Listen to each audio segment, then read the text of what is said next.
Hi guys! Good afternoon! Mega love shoutout sa lahat! Of course, Team Kalingap! Lalong-lalo na sa mga nakasubaybay talaga sa EDC. O, diba? Kagabi, lahat tayo ay nakaabang sa part 95 kasi nga sabi ay alas 8 ng gabi premiere. Pero baka may nangyari, hindi natapos sa pag-i-edit or copyright issues at kung ano pa man, ay hindi natuloy guys. Pero kanina lamang nag-post na si Kalinga Prab at tuloy na nga ang part 95, 8 p.m. Kaya wag kayong aalis. Tutukan natin yan, syempre. Anyways, isa din sa mga nababalitaan ko kanina pagising ko ay itong nangyaring live kagabi ni Kalinga Pido. Maikli lang ang live na ito ni Kalinga Pido at sobrang nag-worry yung mga fans dahil si Kalinga Pido ay umiyak. Naging emotional. O bakit? Relax ka lang.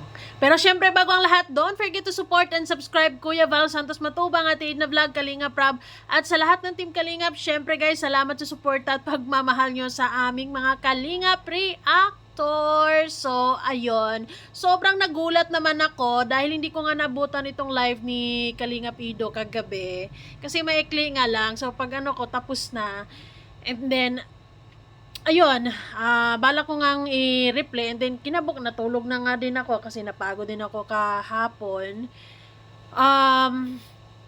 So pagising ko, may mga nagsusumbong na Miss M, si Kalinga Pido, ano bang problema? Umiyak po siya sa live niya kagabi, may tampuhan na naman ba ang NC? Relax lang guys, hindi po yun ganon. Kita nyo naman, suot-suot pa rin ni Kalinga Pido ang kanyang sing-sing, though makita nyo talaga dyan sa pagmumukha niya na something happened. And balita ko nga about sa family matters. So may mabigat na dinadala ngayon si Kalinga Pido kung ano mang nangyari, kung ano mang problema sa pamilya niya. So it's all about his family, it's not about between Kalinga Ido and Viancy. Kasi so far naman talaga, Ido and Viancy is okay. Yung mga bashers lang dyan na mga nagpapapansin, ang gumagawa ng issue sa kanilang dalawa. Pero, sa totoo lang, ang dalawa naman ay okay na okay lang talaga, as in confirm yan ni Beyonce na okay lang talaga sila. Kasi kung masama pa yung loob niya, kung hindi sila okay, hindi niya dadalhin yung picture na Kalinga Pido sa sa kanila, o di ba? So, wag kayo masyadong mag-alala, wag masyadong nega at kung ano-ano mga iniisip na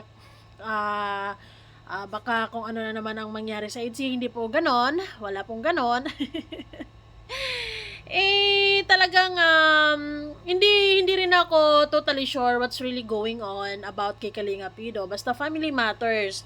Yung iba naman, yung ibang fans ay iniisip nila baka about sa papa ni Kalinga Pido kasi alam naman natin na nung mga nakaraang buwan ay nababalitaan natin yun na may nararamdaman nga. I don't know kung if it's about it, health issues, basta family matters. At sigurado naman ako na maayos yan ni Kalinga Pido. Siguro masyado nang mabigat sa dibdib niya kasi naging emotional siya eh. So, gano'n naman talaga minsan, di ba? Yung tipong, kailangan mong magiging,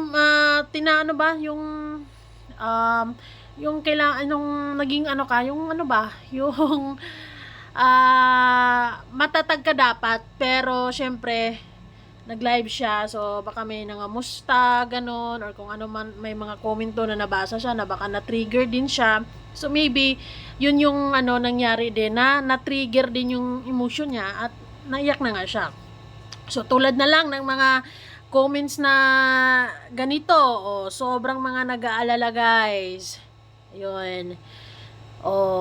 Tingnan nyo, sobrang mga nag-aalala, pag-usapan na agad, sana maging okay at maunawaan nila bawat isa, kung may sakit man o sino man sa kanila, sana gumaling na, kung ano man ang iniyakan mo sana magiging ang lahat dasal lang at pakatatag ka. Andyan naman si wifey mo, alam namin andyan yan sa likod mo. Nakita ka namin dati umiyak nung 1 taon pero hindi ka pinabayaan ni wifey. Ayun yung sobrang bashing na dinanas talaga kay Kalinga Pido. Umiyak din at naging emotional din talaga si Kalinga Pido doon, and naging comfort niya si Viancy. And this time, well, I know na they got each other's back naman. And siguro kasi talagang umiyak si Kalinga Pido dahil mabigat na siguro talaga sa pakiramdam niya, kaya iniyak na lang niya. At ayun, hindi naman siya talagang umiyak ng umiyak sa live kasi tinapos din naman niya yung live nung tinamaan na siya. Hindi ko napanood, sayang. So sa mga hindi nakakapanood, ito yon. Meron tayong nakuhang clip na kaunti, may nakapag screen record. So ito yon, medyo seryoso yung ni Kalinga Pido dito. Mukha. So dito lang kami na lagi nakasupport sa'yo. And pray lang always, Kalinga Pido, hopefully na maging okay na yung family problem mo. So it's a family problem, guys. It's not about Kalinga Pido and Viancy, kasi yung iba iniisip na baka kung anong nangyaring seryoso dahil umiyak si Kalinga Pido, 'di ba? Kasi isipin mo, if it's about sa kanilang dalawa and then humantong sa umiyak si Kalinga Pido, it's big deal, 'di ba? Sobrang seryosong problema 'yon. Kaya naman, wag masyadong mag-alala kasi it's not about it, 'di ba? May sariling problema na iniisip si Kalinga Pido. Yun. If you can, see it, 'di ba? Seryoso talaga si Kalinga Pido diyan. Ayun. Yun, seryoso siya diyan habang nag-aano ng mga comments. Dito sa cellphone niya na yan, nahawak niya na yan, ay diyan siya nagbabasa ng comments, 'di ba? And then the other phone, yung nag-ano ng live niya. Or laptop ba?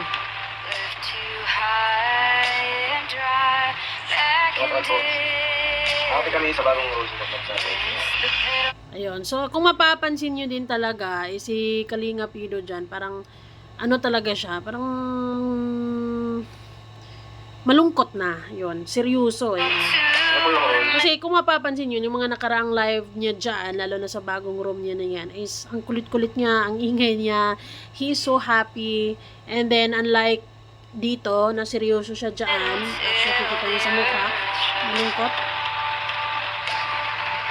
Ayun, parang nadala na. Yung parang gumanon-ganon na. Oh. Oops! Ayun na. So, yun na. So, hindi naman siya yung talagang yung ganun sa live. At that moment siguro talagang tinapos na rin ni Kalinga Pido yung live niya na yan. And that's why yung mga fans at first, unang reaction talaga is sobrang nag-worry talaga, sobrang nag-aalala talaga. But then nag-live nga si Kalingap Norman, isa sa mga kaibigan ni Kalinga Pido, sinabi nga niya na it's not about EDC, it's about family problem, family matters, guys. So, hindi tayo sure kung ano ba talaga yon, pero Kalinga Pido, stay strong and kaya mo yan. 'Di ba? Sigurado ako dahil lumantong sa ganong emosyon si Kalinga Pido, it was really, really serious and malungkot. So, I hope na malagpasan niya ang kung ano man ang pinagdadaanan ngayon ni Kalinga Pido. 'Di ba? Kasi hindi naman yan siya iiyak ng ganyan kung wala-wala lang or alam mo yun, yung drama-drama lang. It's really hard for us or for Kalinga Pido na paiyakin yan. Kahit sa daming bashers niyan, hindi yan basta iiyak, 'di ba? Pero ganoon naman talaga, ang kahinaan naman natin is family. If it's about the family, and lalo na if it's health concern, I don't know ay talagang magiging emotional tayo at talagang maapektuhan ka. So maybe yun yung isa sa mga iniisip dyan ni Kalinga Pido. Kasi so far, si Kalinga Pido at saka si Viancy, okay po sila. Wala pong problema, hindi po totoo yung mga kumakalat ng mga kanigahan dyan sa Gedli na kung ano-ano pa mang issue about sa mga kung sino-sinong mga babae kuno kay Kalinga Pido, so on and so forth. Wala po yun. Wala naman yung katotohanan. Ano lang naman yun, gawa-gawa lang naman yun ng mga bashers na insecure sa kung ano mang tinatamasa ngayon ni Kalinga Pido. It's something serious, di ba? Seryoso to, hindi lang to basta dahil sa mga bashers. Maybe na-trigger lang din siya dahil sa mga, baka may mga random bastos na mga viewer dyan sa live na yan and nabasa siguro ni Kalinga Pido and maybe may message ba siyang natanggap or before nag-start yung live niya na yan is emotional na talaga siya deep inside. Yung tipong yung tipong mabigat na talaga sa pakiramdam but then mag-live ka lang and then later on hindi mo alam na nadadala ka na, yung naiyak ka na, nagiging emotional ka na, yung luha mo ay talagang hindi mo na mapipigilan kasi sa sobrang bigat ng nararamdaman mo. So maybe, yun yung ni Kalinga Pido kagabi. It happened sa ating lahat, okay? But I know, strong yan ang Lodi. Strong yan si Kalinga Pido. Hindi yan basta-basta magpapadala sa mga bashers. If it's not serious, hindi yan iyak. So, if it's family matter, kaya yan ni Kalinga Pido. Kaya kalmahan lang natin, 'di ba? Huwag tayong magiging dagdag sa iisipin at sa sasakit ng ulo ni Kalinga Pido. Kasi ang hirap. Pero sa mga bashers, syempre, pag nakita nilang ganun si Kalinga Pido, it's their happiness and masaya sila pagka ganyan. But anyways, positive lang tayo, huwag tayong maging niga and kalmahan lang din natin. Minsan kasi is talaga kahit lalaki yan nadadala ka talaga, mapapayak, nagiging emotional ka talaga. So ang magagawa lang talaga natin is kalma, wag magdagdag kasi kapag iisipin kasi natin na it's about NC, mas magiging magulo, 'di ba? And wala namang katotohanan 'yon. So relax, kalma lang. Huwag masyadong madadala sa kanigahan. O yun. It's okay na lang tayo. Maghintay tayo kung ano man ang mga mababalita or kung ano mang update.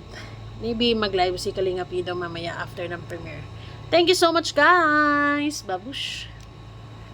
So, comment down below na lang sa mga sa kung anong pwede nyong kay Kalinga Pido, words of wisdom or encouragement, positive words. Anyway, sa mga gustong umorder ng ating sabon, please message me sa aking FB, Miss M's Live. Salamat po.